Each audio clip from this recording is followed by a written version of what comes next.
Okay, unaona jambo lingine siku hizi vijana wanatumia ile kauli ya kwamba kuanza mechi zero. Mimi hichi kitu mimi siwezi nikakianza kama bora nianze mechi bila bila.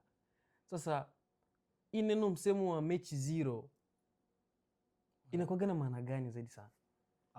Okay. Hii hapa ni kwa madada zangu. Okay. Mwanaume kisha ukiona mwanaume akakwambia, ukisikia mwanaume akasema siwezi nikaanza mechi moja bila au mbili bila, inakana maanisha aweza akaoa mwanamke mwendasha kuwa na mtoto. Naona maana yake anakia kuanza mechi tayari huko ashapiga goli. Maana yake ameshaanza kwa, yani tuseme mechi inaanza tayari goli, yani tayari kulikuwa kushakuwa na goli ndio ilikuwa kutaniwa kabla hata mechi haijaanza. Goli la mkono. Goli la mkono. So ndio ukisikia mwanaume anasema eti siwezi nikaanza mechi mbili bila au moja mbili au moja bila, inakana maana sasa vile aweze akaoa mwanamke mwendo aweze akakuwa na mwanamke ndo ashazaa watoto wawili au mtoto mmoja. Okay. Hii ni wanaume wengi wendo wanajikuta master wakanaongea hizo kauli za hivyo. So yeah. Okay. Kwa mnasikia dada zangu, ukiwa kwenu na ukiwa na ndoto za kuolewa ama kuoa, kaka yangu amesema yeye hawezi akaoa mwanamke ambaye mechi zero. Lakini mimi nina uwezo wa kumwoa mwanamke ambaye iko na mtoto, kwa sababu mwanamke mwenye mtoto huwa na experience sana. Ni mwanamke ambaye kwa kina anaweza kujiposti in social media, wala kwa kina waza nipate hela nifanye hiki. Anakuwa anawaza nipate hela ili mradi nijitunze mimi na mwanangu. Lakini vijana kama hawa majenzi wanasema kwamba hawataki kuoa mwanamke ambaye ashakuwa mechi zero. Mimi ndasema kitu. Sio kusema eti mimi siwezi, lakini mimi siwezi, lakini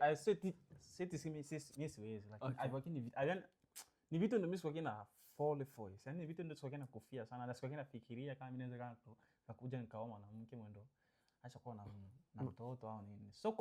Sio kwa njia mbaya, sio kwa vibaya, sio tu kwa sababu kuwa na mtoto ndio na kuona uko hivi na hapana. Ila mimi yani ni vitu ndio sikuwa na kwa akili sana. Yaani mawazo navyo. Mawazo navyo na wanawake wasiko kinaona mawazo sana. Okay, nyinyi vijana wengi mnakataa sana kwa dada zetu ambao mnasema kwamba mechi mnasema bila moja au mechi zero. Mechi bila wanasema moja bila. Okay. Mechi moja bila. Nyinyi ambao mnakataa kwa dada zetu ambao moja bila. Sasa unakuta kijana yupo ameenda kuzaa na mwanamke. Baada ya kuzaa na mwanamke akawa amemwacha kwao akaenda kuoa mwanamke mwingine ambaye hajazaa.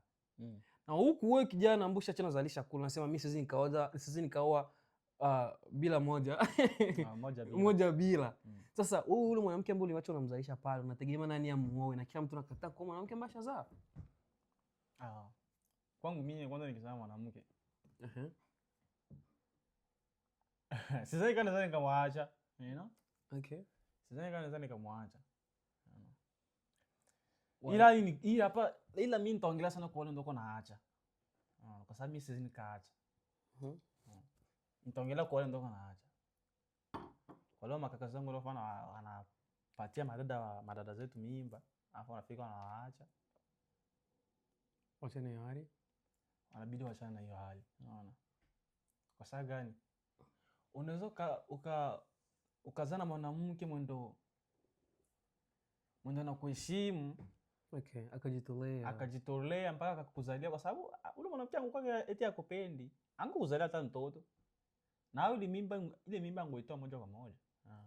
Lakini kwa sababu ya upendo akaamua kuzalia. Imagine mtu ako nakaa na kiumbe chako mtumbo miezi 9, mpaka anakuletea mtu ambaye anafanana na wewe. Alafu anakuletea mtu anafanana na wewe. Yaani hata DNA ya uhitaji kabisa.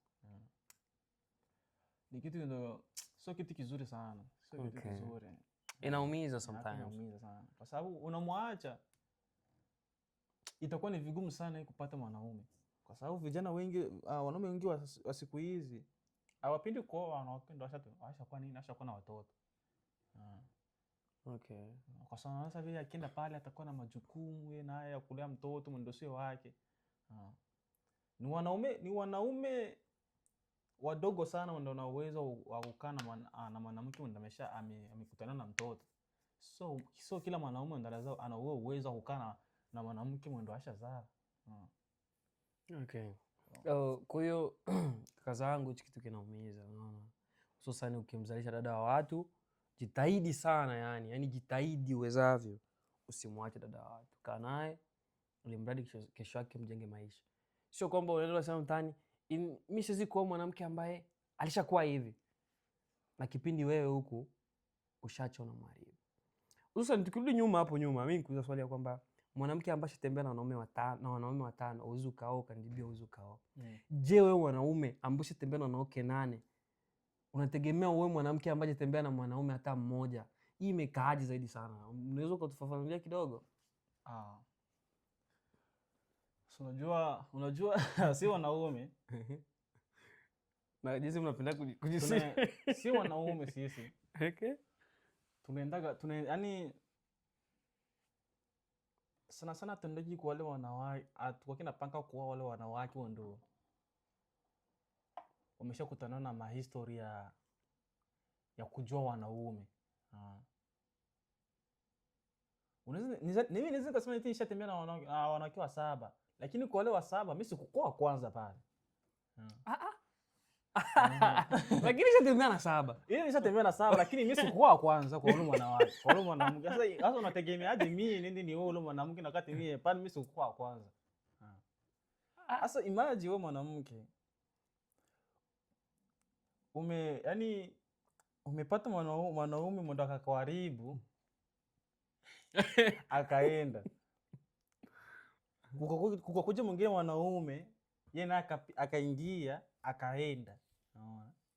Watatu afu mimi wa 4 ndo nije ni sasa nikae pale. Sizani. Yaani hicho kitu uzani. Sizani. Yaani wewe kwa upendo wako kutembea na wanawake 7 hapo natuambia wewe uko wa kwanza. Mimi hapo mimi kwa wa kwanza hapo. Lakini yeye kwa ametembea na wanawake wa 4 ama 3, wanaume wote walikuwa wa kwanza. Hawakuwa kwanza ila tulikuwa tunajipanga. Kila mtu ana nani. Mlikuwa bombani. Lakini kwa sema eti mimi ndo kwa kwanza hapa. Ukisema mwanaume wa kwanza ni ndio mwanaume aliachana mharibu. Ule ndo anapasha moyo ule. Kwa sababu yeye ndo amemharibu na anapasha moyo. Lakini kitu kingine ni hapo hivyo. Hususan kwa vijana wetu nyewe. Unapenda sana kuharibu dada zetu. Yaani unamharibu dada yetu afu unaondoka. Hizo unajua hizi safari ya pili hususan hii kitu inakuagana nauma sana. Hizi mkoga mnaacha dada zetu hivyo. Mbona uko unasema gisi mnakuaga? Wewe wajiweki. Mpole. Mimi siko gila rekodi kwa mtoto wa mtu. Kila mtu ananijua na anaelewa hilo. Hakuna mtu ambaye ana story yangu kumta. Tunakuaga. Mbona kusema timu mnakuaga nyima kaka zetu. Nyima. Ukisema mnakuaga mimi niko nafanya nasema mbona huyu mtu anajitoa. Sema ukweli. Sio mimi mimi. Hakuna mwanamke ambaye yuko huko mtaani anaweza kusema iko na historia yangu. Hayupo? Na kama yupo a comment. Aseme mimi nishaga mimi ulinifanyaga hivi, kama yupo a comment. Lakini wote wanakuaga clear. Wote wananijua. Okay. Mimi kaka mpole, mfanya fujo, vurugu sana. Lakini sio nafanya ujinga. Unaona dada zetu wengi wanakuaga ni watu ambao wanakuaga na